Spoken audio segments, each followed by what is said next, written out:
자, 첫 번째 문제 풀어봅니다. 다음 사건에 대한 설명으로 옳은 것은 이라는 문제가 나왔습니다. 읽어보죠. 수곡 도의 조모자 유계춘이라는 이름이 나왔네요. 유계춘을 읽는 순간에 1862년에 임술 농민봉기다. 뭐라고도 한다고 했어요? 진주밀란이라고도 하죠. 계속 읽어봅니다. 집안제사 참석을 요청한 유계춘을 임시 석방했다. 어쩌고 저쩌고 목사 홍병원이 어쩌고 정해진 액수 이상으로 세금을 징수하지 않겠다는 문서를 전달했다. 우병사 백낙시인이 또 나오게 되죠. 백낙시는 수탈로 인해 가지고 1862년에 벌어졌다라고 했어요. 유계춘 하면은 뭐 몰락 양반이다. 흥선대원군의 등장 직전에 1862년에 일어났습니다. 그럼 또 묶어가지고 어떤 걸 기억해 둬야 됩니까? 안핵사로 박규수가 나왔다. 또 뭐 삼정 이정청이 설치가 됐다. 근데 실패를 하게 되고 이후에 이제 흥선이 1863년에 흥선이 등장하게 되죠. 이 직전에 일어났던 일입니다. 그래서 임술농민 봉기와 관련된 내용들을 골라주면 되겠습니다. 선지를 한번 읽어보죠. 남접과 북접이 연합하여 전개되었다. 동학 농민운동에 대한 그런 내용입니다. 이번 정부와 약조를 맺고 집강소 자치기구인 집강소를 설치하였다. 역시나 뭐 동학 농민운동과 관련된 내용이죠. 근현대사에 가서 배울 겁니다. 3번 상황 수습을 위해 박 교수가 안핵사로 파견되었다. 옳은 설명이죠. 4번 지역차별에 반발한 홍경래가 주도하여 봉기하였다. 이거는 1811년에 홍경래 난에 관련된 설명입니다. 아울러서 핵심어 중에 이제 정주성 정도를 기억해 주시면 되겠습니다. 정주성이 가장 빈번하게 잘 나오죠. 5번 함경도와 황해도에 방공령이 선포되는 결과를 가져왔다. 이건 이제 근현대사 가서 배울 건데요. 잠깐만 5번과 관련된 내용 살펴보고 가요. 이모곤란이 일어나죠.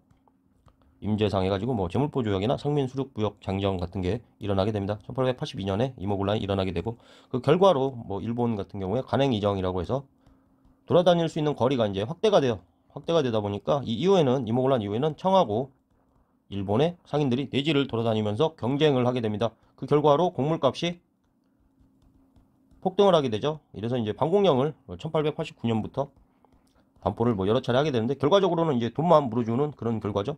근데 이런 식으로 문제에서 방공령이 선포되는 결과를 가져왔다 한다면 1889년을 기억해야 됩니다.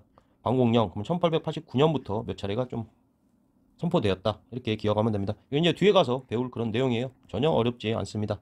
다음 문제 보겠습니다.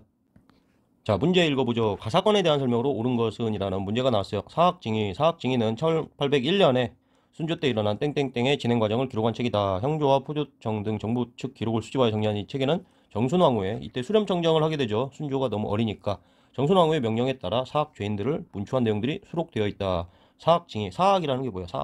사학 신묘박해에 대한 내용입니다. 우리 시험에서 1801년 하면은 딱 두 개 나온다고 했어요. 공노비 해방하고 2번은 신묘박해. 여기 나온 신묘박해가 됩니다.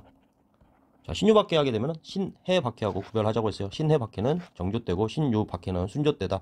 이승훈하고 정약용 그리고 정약전이 있고 또 뭐 황사영 백서 사건이 여기랑 연결되어 있죠.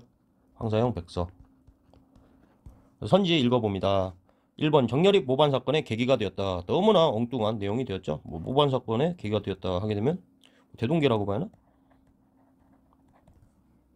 대동계를 결성하여서 외구가 쳐들어와서 뭐 도와준 거 그런 게 뭐 계기가 되었다고 봐야 할지 뭐 모르겠네요. 동인과 서인의 분하라고 봐야 할지. 어쨌거나 뭐 선조 때 일어난 일이죠. 이번 최재우가 혹세 무민의 죄로 처형되었다. 1864년입니다.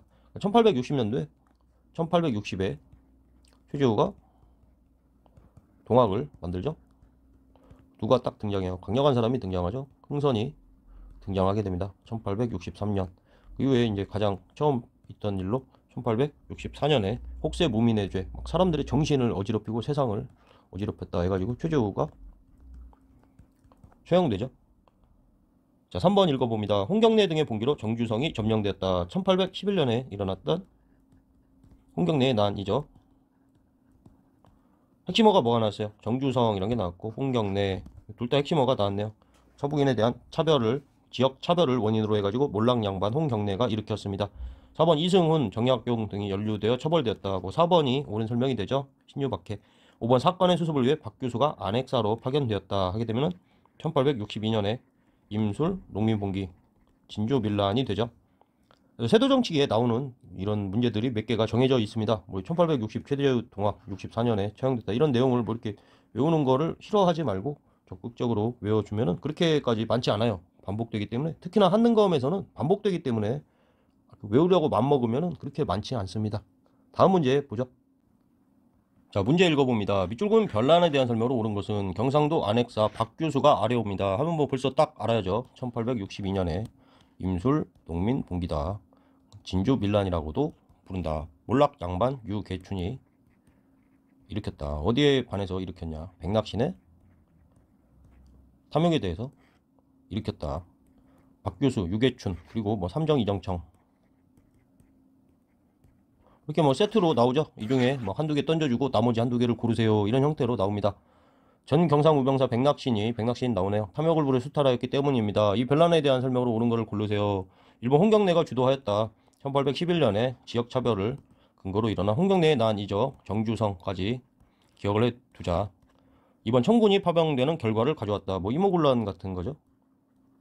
이건 이제 이후에 근현대사에서 12년이고 근현대사에서 배우겠습니다. 3번 흥선대원군 집권 시기에 일어났다. 아니죠. 이러니까 흥선대원군은 1863년이잖아요. 이 직전에 일어났기 때문에 1800년도가 넘어가면 고집 부리지 말고 연도를 외워야 됩니다. 3번은 아니죠. 4번 삼정이정청 하면 세트로 또 이렇게 딱 물어보잖아요. 굉장히 쉬운 문제란 말이에요. 그렇죠. 뭐 3번에서 이 문제만 딱 걸렸으면 흥선대원군 몰라도 삼정이정청을 알 테니까 풀 수는 있죠. 5번 보국안민, 적법구민을 가치로 내걸었다. 동학에 대한 설명입니다. 근현대사 가서 배우도록 하죠. 다음 문제 봅니다. 자, 다음 문제 또 읽어보죠. 이곳은 유계춘의 무덤입니다. 그러면 또 딱 보고 1862년에 일어난 진주밀란 혹은 임술, 농민, 봉기를 생각을 해야죠. 자, 세트를 한번 모아봐요. 또 뭐가 나와? 백낙신의 탐욕. 백낙신은 좋네요. 그리고 박교수, 또 뭐 삼정이정청. 연도를 다시 한번 적어줘요. 1862년이다. 흥선대원군은 1863년에 등장했다. 이제 세트 중에 하나를 던져줄 테니까 다른 걸 모아보세요 하는 문제입니다. 백낙신. 가사건에 대한 설명으로 옳은 걸 골라봐요. 1번 청해 군대에 의해 진압되었다. 또 뭐 이모골라이나? 갑신정부연도 그러죠? 이제 임이잖아, 임. 1880 끝에가 2로 끝나는 거고 갑신정부 하면 끝에가 4로 끝납니다. 1884년. 이모골라이나 갑신정변에 대한 설명이 될 테고요. 2번 최재우가 동학을 창시하는 계기가 됐다. 동학은 언제예요? 동학 창시 1860년이죠. 1800년도가 넘어가면 연도를 외워야 됩니다. 그럼 뭐 틀린 거죠. 근데 뭐 이것도 연도를 안 외워도 뭐 동학하고는 상관없다는 걸 아니까 그러긴 합니다. 3번 왕이 도성을 떠나 공산성으로 피란하였다. 공산성은 뭐예요? 이괄의 난 때 나온 건데 이제 광인효연 해가지고 광해군 이후에 이제 인조가 나오잖아요. 이 초반에 농공행상에 불만을 품고 이괄의 난이 일어나게 되죠. 민조가 이때 공산성으로 피하긴 합니다. 근데 이건 잘 나오는 선지는 아니에요. 그러면 인조는 이때는 공산성으로 피했다가 정병 그러죠. 정명호란 때는 강화도로 피했다가 그 다음에 병자호란 때 나타나면 이제 남한산성으로 피했다가 걸려가지고 삼전도 가가지고 머리나 쿵쿵 찍고 있고 그럼 되게 힘들었던 왕은 맞는 것 같아요. 왕인데 별 굴욕을 다 겪죠. 그래가지고 벼루로 쳐가지고 소현세자를 진짜 죽였는가 그것도 모르겠습니다.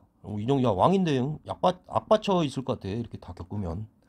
자, 4번 읽어봅니다. 남접과 북접이 연합하여 조직적으로 전개되었다. 동학 농민운동에 대해서 반복적으로 나오는 선지죠. 5번 사건의 수습을 위해 박교수. 그러면 그렇죠. 박교수가 나옵니다. 정답은 5번이죠. 계속 반복되기 때문에 뭐 이 정도면 암기를 거의 하지 않았나 싶어요. 다음 문제 봅니다. 자, 다음 문제 읽어봐요. 그림이 너무 커가지고 글씨가 작아졌네요. 밑줄근식에 있었던 사실로 옳지 않은 거를 골라주세요. 이 불상은 고창선운사 동부람지 마해열의 좌상입니다. 이 불상 안에 있는 비기가 세상에 나오는 날 나라가 망한다는 이야기가 있습니다. 막 뭐 비기라든가 막 정감록이라든가 정감록은 이 전부터도 좀 유행을 했는데 이렇게 다 막 플러스해서 나오는 거 계속 읽어봐요. 이런 예언 사상은 안동 김씨 등 왕실의 외척을 비롯한 소수의 특정 가문이 비변사를 중심으로 권력을 독점한 시기. 그럼 뭐 세도 정치기 뭐예요? 순원철 시대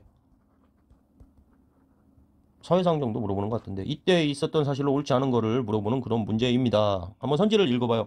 을사사화가 발생한 너무한 문제죠. 사화하면 무갑기을 연연중명 적어도 조선 전기에 해당합니다.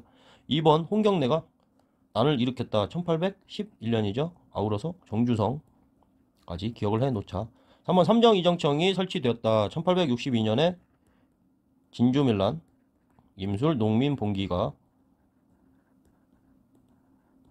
에 해당하는 거죠. 뭐 유계춘이라든가 뭐 백낙신 그리고 박교수 삼정이정청 이렇게 세트로 외워놓자. 최재호가 동학을 창시하였어요. 1860년이죠.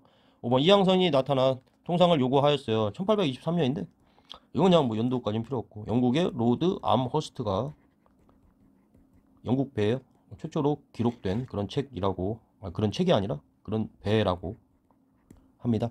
여기까지 하겠습니다.